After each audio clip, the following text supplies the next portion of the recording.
ГСП онлайн. Городские новости сейчас.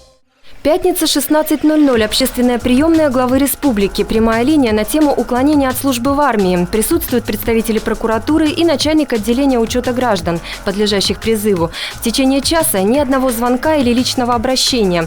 Прямая линия плавно перетекает в беседу. В этом году призыв начнется 1 октября, закончится с наступлением Нового года. Вероятность разыскать кого-нибудь из уклонистов есть. Что касается причин для откоса от армии, их у призывников всегда достаточно. Очень мало уделяют своему здоровью, то есть физическому здоровью месту. И поэтому, когда граждане, ребята военнослужащие уже, вот они попадают в часть, и они сталкиваются с тем, что он, будучи здесь, он там сидел на диване, играл там в компьютер, встречался с друзьями, ходил по кафе, а тут он приходит, и у него с первых же дней идет военная именно подготовка.